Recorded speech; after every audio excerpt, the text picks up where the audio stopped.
KRS dam ಸಂರಕ್ಷಣೆ ವಿಚಾರ ಇರಬಹುದು, ಅಕ್ರಮ ಗಣಿಗಾರಿಕೆ ವಿರುದ್ಧ ಏನನ್ನೂ ಲೆಕ್ಕಿಸದೆ ಧೈರ್ಯವಾಗಿ ನಾನು ನುಗ್ಗಿ ಅದರ ವಿರುದ್ಧ ಒಂದು ಯುದ್ಧವನ್ನೇ ಮಾಡಿದ್ದು ನಿಮ್ಮ ಕಣ್ಮುಂದೆನೇ ಇದೆ. ಕೋವಿಡ್-19 ಸಂದರ್ಭದಲ್ಲಿ 2 ವರ್ಷ ಸಂಸದರ ನಿಧಿ ಅನ್ನೋದು ಕೇಂದ್ರ ಸರ್ಕಾರ ಕೊಟ್ಟಿರಲಿಲ್ಲ. ಇವಾಗ ನೀವು ಇದೇನ್ ನೋಡ್ತಿದ್ದೀರಾ, ಈ ಅನುದಾನ ಅದು 5 ವರ್ಷಗಳ ಸಾಧನೆ ಅಲ್ಲ, 3 ವರ್ಷಗಳ ಸಾಧನೆ. ಅದು ನೀವು ನೆನಪಿಟ್ಕೋಬೇಕು. ಅವರ ಇಂಡಿಪೆಂಡೆಂಟ್ ಅಭ್ಯರ್ಥಿ, ಯಾವುದೇ ಒಂದು ಪಾರ್ಟಿ, ಒಂದು ಕೇಡರು, ಒಂದು ಟೀಮು, ಅವ್ರ ಸುತ್ತಮುತ್ತ ಯಾರು ಇಲ್ಲ ನನಗೆ. ಆದರೂ ನಾನು ನಿಂತ್ಕೊಂಡು ಒಬ್ಬಂಟಿ ಹೆಣ್ಣಾಗಿ ಇಷ್ಟೊಂದು ನಾನು ತರೋಕ್ಕಾಯ್ತು ಅಂದರೆ ನಿಮ್ಮೆಲ್ಲರ ಆಶೀರ್ವಾದ ಮಾತ್ರ. ಇದೆಲ್ಲ ಸಾಧನೆ ಮಾಡೋಕ್ಕೆ ನನ್ನ ಕೈಲಿ ಸಾಧ್ಯ ಆಯಿತು.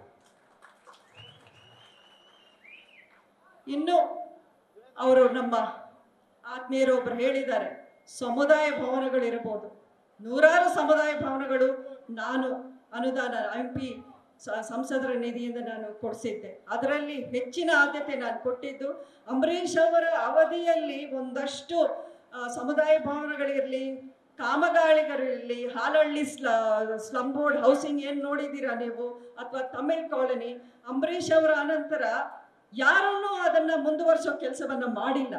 7 ವರ್ಷಗಳು ಹಾಗೆ ಅದು ಸ್ಥಗಿತಗೊಂಡಿತ್ತು. ನಾನು ಸಂಸದೆ ಆದಮೇಲೆ ನಾನು ಹುಡುಕೊಂಡೋದೆ ಅಂಬರೀಷ್ ಅವರ ಕನಸು ಏನಿದೆ ಅದು ಎಲ್ಲವೂ ನಾನು ಈಡೇರಿಸಬೇಕು, ಅದರ ಮೂಲಕ ಅವರ ಹೆಸರನ್ನು ಶಾಶ್ವತವಾಗಿ ಇಲ್ಲಿ ಉಳಿಸ್ಬೇಕು ಅನ್ನೋ ಒಂದು ಪ್ರಯತ್ನದಲ್ಲಿ ನಾನು ಮಾಡಿದ್ದು. ಮೈ ಶುಗರ್ ಕಾರ್ಖಾನೆಯ ಪರ ಒಂದು ಹೋರಾಟ ಇರಬಹುದು, ಪಾಂಡವಪುರ ಸಕ್ಕರೆ ಕಾರ್ಖಾನೆ ಯಶಸ್ವಿಯಾಗಿ ಈಗ ಅದನ್ನು ತೆರೆದು ಅದು ಚಾಲನೆಯಲ್ಲಿದೆ. ಅಲ್ಲಿ ರೈತರಿಗೆ ಅದು ಎಷ್ಟು ಅನುಕೂಲ ಆಗ್ತಿದೆ ಅಂತ ನೀವು ಅಲ್ಲೇ ಹೋಗಿ ನೀವು ಕಣ್ಣಾರೆ ನೋಡ್ಬೋದು, ವಿಚಾರಿಸ್ಬೋದು. ಮೈ ಶುಗರ್ ಕಾರ್ಖಾನೆಗೆ 2 ವರ್ಷಗಳ ಒಂದು ಪ್ರಯತ್ನದ ಫಲದಿಂದ ಆವತ್ತಿನ ಸರ್ಕಾರ 50 ಕೋಟಿ ಅನುದಾನ ಕೊಟ್ಟು ಎಷ್ಟು ವರ್ಷಗಳ ನಂತರ ಅದನ್ನು ಪುನಃಚಾಲನೆ ಮಾಡುವಂಥ ಕೆಲಸ ಆಯಿತು. ಅಷ್ಟೇ ಅಲ್ಲ, ಕೋವಿಡ್ ಸಂದರ್ಭದಲ್ಲಿ ನೀವು ಈಗಾಗಲೇ ಈ ವಿಡಿಯೋದಲ್ಲಿ ನೋಡಿದ್ದೀರಾ. ಅದಕ್ಕಿಂತ ನಾನು ಅಲ್ಲಿ ಇನ್ನೂ ಅಂದರೆ ವಿಡಿಯೋ ತುಂಬ ಉದ್ದಕ್ಕೆ ಆಗುತ್ತೆ ಅಂತ ಎಡಿಟ್ ಮಾಡಬೇಕಾಗಿರೋ ಒಂದು ಅನಿವಾರ್ಯತೆ. ಇನ್ನೂ ನಿಮಗೆ ಇವತ್ತು ಈ ಬ್ರೋಚರ್ ರಿಲೀಸ್ ಮಾಡಿದ್ದೀನಿ, ಅದರಲ್ಲಿ ಎಲ್ಲ ವಿವರಗಳು ನಿಮಗೆ ಎಲ್ಲ ಪ್ರತಿಯೊಂದು ಡೀಟೇಲ್ಸ್ ಸಿಗುತ್ತೆ. ನಿಮ್ಗೆ ಟೈಮು ಅವಕಾಶ ಇದ್ದಾಗ ಖಂಡಿತ ಅದನ್ನು ನೀವು ಓದಿ ತಿಳ್ಕೊಳ್ತೀರಾ ಅಂತ ನಾನು ಅಂದ್ಕೊಂಡಿದ್ದೀನಿ. ಹಾಲಹಳ್ಳಿ ಸ್ಲಮ್ ಅಷ್ಟೇ ಅಲ್ಲ, ಮೈಸೂರು ಬ್ಯಾಂಗ್ಳೂರು NH 275 ಈ ಹೆದ್ದಾರಿ ಮಳೆ ಪ್ರವಾಹ ಆದಾಗ ಮಾತ್ರ ನಮ್ಗೆ ಕಂಡು ಬಂದ್ವಿ ಎಷ್ಟು ತಾಂತ್ರಿಕ ಲೋಪದೋಷಗಳು ಅದರಲ್ಲಿ ಆಗ್ತಾ ಇತ್ತು.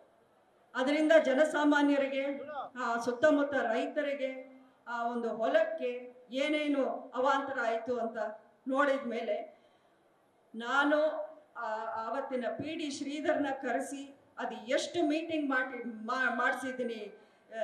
ಜಿಲ್ಲಾ ಉಸ್ತುವಾರಿ ಮಂತ್ರಿಗಳನ್ನು ಕರೆಸಿ ನಾನು ಇನ್ಸ್ಪೆಕ್ಷನ್ 3 ಬಾರಿ ಮಾಡಿಸಿದ್ದೆ.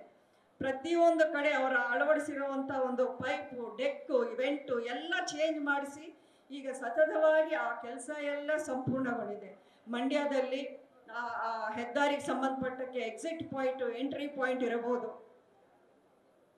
ಫುಟ್ ಓವರ್ ಬ್ರಿಡ್ಜ್ ಇರಬಹುದು, ಮಂಡ್ಯ ನಗರದಲ್ಲಿ ವೈಟ್ ಟಾಪಿಂಗ್ ಮಾಡಿಸೋದಿರಬಹುದು.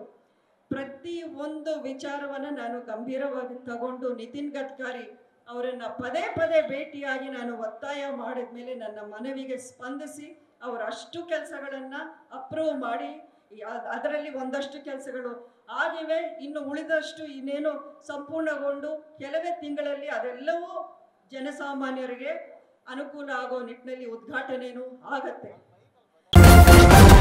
ನ್ಯೂಸ್ ಫಸ್ಟ್ ನಿರ್ಭೀತಿಯಿಂದ ನಿಮ್ಮ ಪರವಾಗಿ.